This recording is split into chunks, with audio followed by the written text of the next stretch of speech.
Assalamualaikum warahmatullahi wabarakatuh. Kami dari kelompok 9 akan mempresentasikan materi tentang sonokimia. Sebelumnya, izinkan saya memperkenalkan anggota kelompok kami. Yang pertama yaitu saya sendiri, Fitri Meliniasari, NPM 06.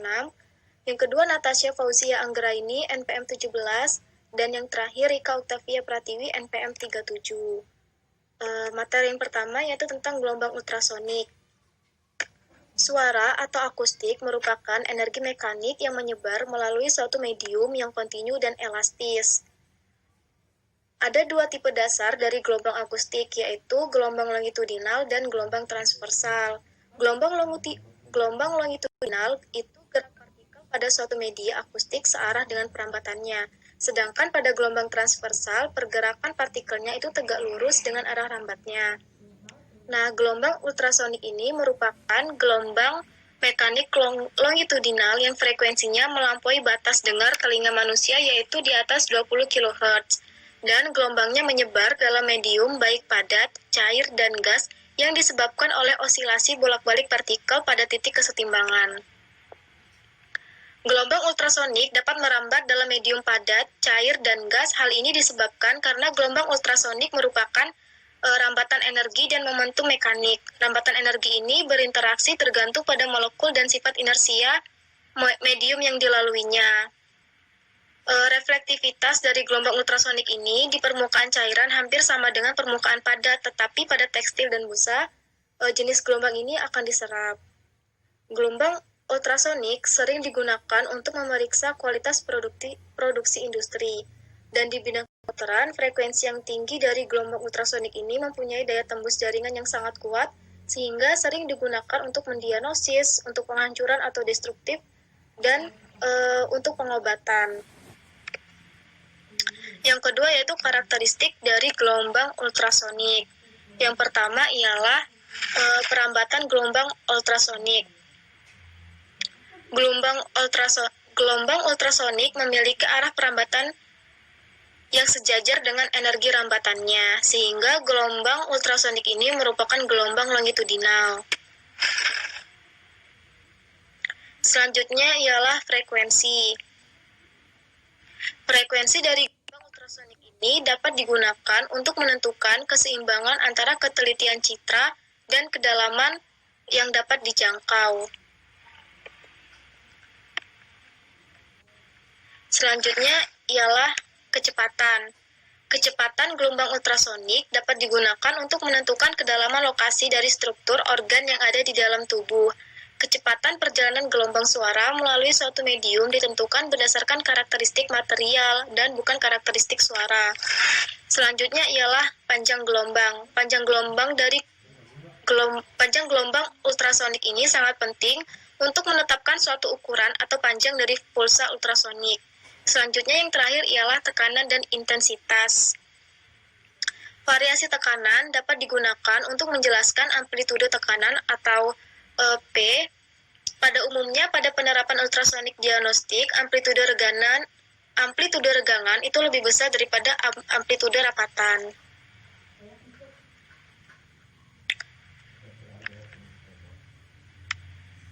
Selanjutnya, interaksi gelombang ultrasonik dengan materi ditentukan oleh sifat akustik dari materi tersebut. Salah satu sifat akustik materi yaitu impedansi akustik organ. Karena energi gelombang ultrasonik itu menyebar melalui medium, interaksi yang dapat terjadi yaitu refleksi atau pemantulan, refraksi atau pembiasan, hamburan atau scattering, absorpsi atau penyerapan, dan atenuasi. Selanjutnya yaitu kavitasi. Apa sih kavitasi itu? Nah, kavitasi itu merupakan suatu keadaan yang disebabkan oleh perubahan fase cairan yang dialirkan itu dari fase cair ke fase uap, sehingga menimbulkan suatu gelembung-gelembung. Nah, timbulnya gelembung-gelembung itu disebabkan oleh penurunan tekanan hingga berada di bawah tekanan uap dari cairan tersebut. Nah, itulah yang dimaksud dengan kavitasi. Nah, selanjutnya merupakan mekanisme kavitasi yang diakibatkan oleh gelombang ultrasonik. Nah, ini merupakan gambaran dari mekanisme kavitasi yang diakibatkan oleh gelombang ultrasonik. Nah, efek dari gelombang ultrasonik ini menyebabkan tekanan cairan akan bertambah dari keadaan semula pada saat gelombang tersebut mempunyai amplitudo positif dan akan berkurang pada saat amplitudo negatif. Nah, dari perubahan tekanan inilah gelembung gas atau uap itu yang biasanya ada di dalam cairan akan terkompresi pada saat tekanan cairannya naik dan akan terekspansi atau mengembang pada saat tekanan cairan turun. Nah, pada saat gelembung tersebut mengembang, artinya gelembung tersebut membawa uap atau gas di dalamnya. Nah, dengan tekanan yang cukup tinggi, proses ekspansi bisa melebihi gaya tarik molekul-molekul dalam larutan dan akan terbentuk kavitasi gelembung. Selain itu juga, peristiwa kavitasi ini dapat diakibatkan oleh ketidakstabilan gelembung karena adanya interferensi dari gelembung lain yang terbentuk dan beresonansi di sekitarnya. Akibatnya, beberapa gelembung mengalami ekspansi mendadak sehingga pecah dengan hebat. Nah, peristiwa kavitasi dengan pecahnya gelembung tersebut menyebabkan timbulnya reaksi sonokimikal atau sonokimia. Oke, selanjutnya yaitu proses mengembang dan pecahnya gelembung kavitasi. Seperti yang telah kalian lihat di dalam PPT, itu terdapat suatu grafik yang menghubungkan antara waktu dengan jari-jari gelembung atau radius gelembung. Nah, pada tahap ini, seperti yang telah kalian lihat, dari waktu ke waktu, gelembung tersebut akan mengalami pertumbuhan atau jari-jari akan semakin meningkat dari waktu ke waktu, sehingga pada satu titik, gelembung tersebut tidak dapat lagi mengabsorpsi energi yang dihasilkan oleh gelombang ultrasonik secara efektif, sehingga pada waktu tertentu itu gelembung tersebut mengalami pemecahan. Nah, pemecahan tersebut itu dapat kalian lihat pada grafik itu terjadi pada waktu sekitar 400 pikosecond. Nah, di mana pada waktu tersebut jari-jari pada gelembung itu sangat tinggi. Kemudian tiba-tiba terjadi pemecahan sehingga jari-jari dari gelembung tersebut mengalami penurunan secara drastis. Oke, selanjutnya yaitu kaitan antara intensitas gelombang ultrasonik dengan pembentukan kavitasi. Kavitasi ultrasonik ini terbagi menjadi 3 tahap. Yang pertama yaitu nukleasi atau pembentukan gelembung, yang kedua yaitu pertumbuhan gelembung, yang ketiga yaitu pecahnya gelembung. Nah, pada tahap pertama ini tahap di mana inti atau nuklei dari kavitasi akan dihasilkan dari partikel gelembung yang terperangkap dalam celah-celah dari partikel yang tersubstansi di dalam air. Nah, sedangkan pada tahap kedua itu gelembung-gelembung akan tumbuh dan membesar akibat adanya intensitas gelombang ultrasonik yang tinggi. Dengan ultrasonik dari intensitas yang tinggi ini, maka gelembung akan tumbuh dengan sangat cepat. Sedangkan pada intensitas rendah, laju pertumbuhan dari gelembung akan lebih lambat. Nah, pada tahap ketiga dari kavitasi terjadi apabila intensitas dari gelombang ultrasonik melebihi batas ambang dari kavitasi ultrasonik, yaitu sekitar 20 kHz untuk liquid pada umumnya. Nah, pada tahap ini gelembung akan terus tumbuh hingga mencapai saat di mana gelembung tidak dapat lagi mengabsorpsi energi yang dihasilkan oleh gelombang ultrasonik secara efektif dan akibatnya akan pecah. Nah, pada tahap ini yang disebut dengan catastrophic collapse. Berdasarkan beberapa penelitian yang telah dilakukan, diketahui bahwa sebelum terjadinya catastrophic collapse, gelembung menghasilkan kilatan cahaya yang disebut dengan sonoluminescence solenominnescence yang memiliki panjang gelombang sekitar 310 nanometer. Selanjutnya yaitu teori mengenai kavitasi, di mana teori mengenai kavitasi ini terbagi menjadi 3, yaitu teori hotspot, teori elektrik, dan teori plasma. Nah, dari ketiga teori ini, teori hotspot merupakan teori yang paling populer, di mana teori hotspot itu menyatakan bahwa pecahnya gelembung berlangsung pada waktu yang sangat singkat, sekitar kurang dari 10 pikosecond.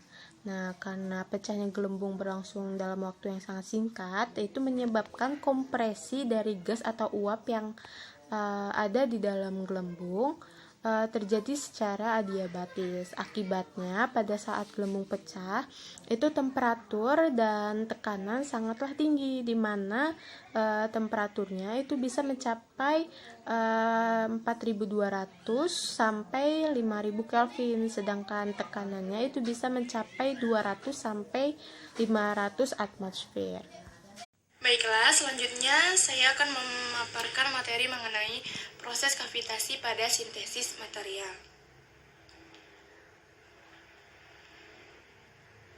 Nah, pertama kita kenal dulu metode sonokimia, yaitu proses kimia dengan menggunakan teknologi sonik atau suara pada frekuensi sangat tinggi, yaitu di atas 16 kHz, yang disebut dengan ultrasonik.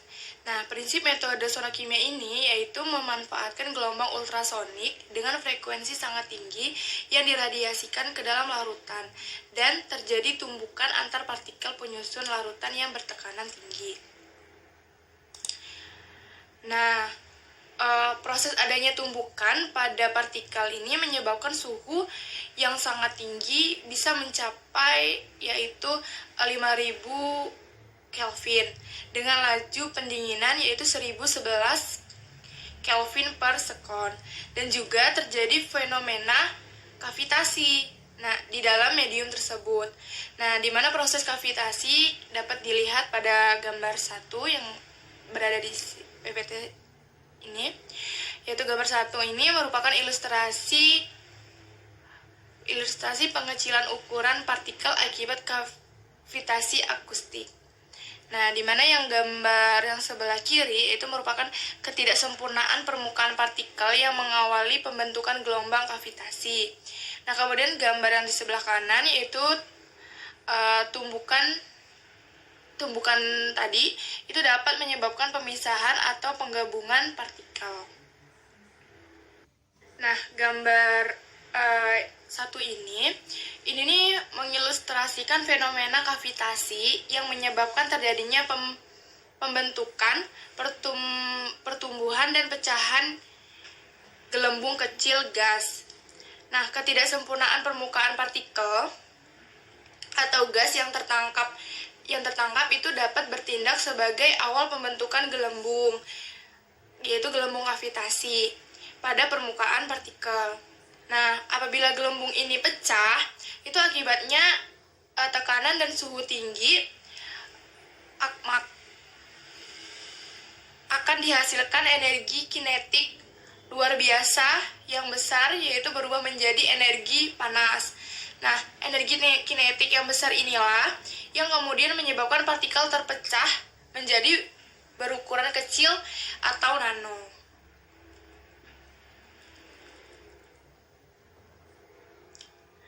Nah, pemberian gelombang ultrasonik pada suatu larutan akan menyebabkan molekul-molekul dalam larutan berosilasi terhadap posisi rata-ratanya. Larutan mengalami regangan dan rapatan. Nah, ketika energi gelombang ultrasonik yang diberikan cukup besar, maka regangan gelombang dapat memecah ikatan molekul antar larutan, dan gas-gas yang terlalu di dalam larutan akan terperangkap akibat molekul larutan yang ikatannya terpecah ketika timbul rapatan kembali. Nah, berikut adalah gambar 2 yang mengilustrasikan temperatur, tekanan, dan gaya geser yang timbul ketika gelembung mengecil. Di mana pada tanda panah pertama itu bisa kita lihat bahwa gaya geser yang tinggi di sekeliling gelembung yang mengecil. Kemudian yang di tengah itu temperatur dan tekanan menengah pada persambungan gelembung dan cairan. Dan yang terakhir itu adalah temperatur dan tekanan yang sangat tinggi di tengah gelembung yang mengecil. Nah, ketika energi gelombang ultrasonik yang dimiliki tadi itu sudah terpecah, itu akibatnya timbul bola-bola berongga atau gelembung-gelembung yang berisi gas yang tertangkap, yang dikenal dengan efek kavitasi. Nah, gelembung-gelembung ini biasanya itu memiliki diameter yang besar sehingga ukurannya itu maksimum. Nah, kemudian berkontraksi dan mengecil sehingga volumenya berkurang. Bahkan beberapa hingga seluruhnya itu menghilang.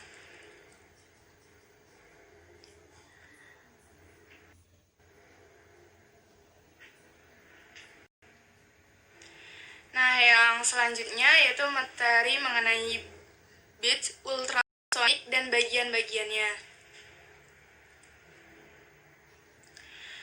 Nah, batch ultrasonik ini bisa kita lihat pada gambar di PPT bahwa terdiri dari komponen ultrasonik, yaitu terdiri dari tipe bits, yaitu generator, amplifier, penguat, dan tipe probes.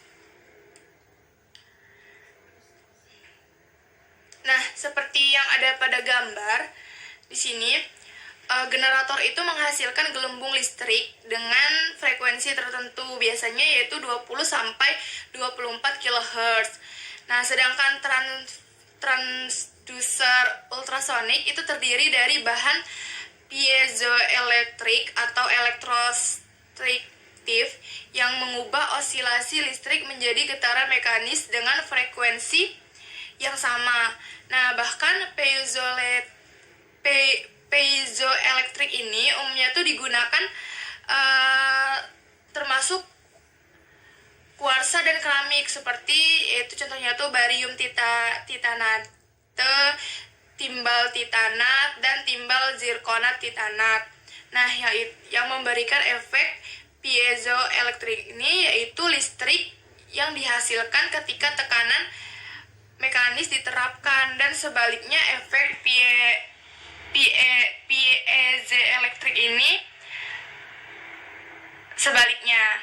Nah, kemudian getaran mekanis yang dihasilkan itu diperkuat dengan bantuan metal horn, dan selanjutnya itu disebarkan melalui si probes ini yang dipasang ke horn. Nah, itu dalam bentuk gelombang akustik. Ya, ketika probe ini direndam dalam sampel cairan gelembung ultrasonik, kemudian ditransfer ke sampel. Sekian dari kelompok kami. Apabila banyak kata yang salah atau materi yang kurang tepat, kami mohon maaf. Kepada teman-teman, jika ada yang ingin mengomentari, dipersilakan. Kami akhiri. Wassalamualaikum warahmatullahi wabarakatuh.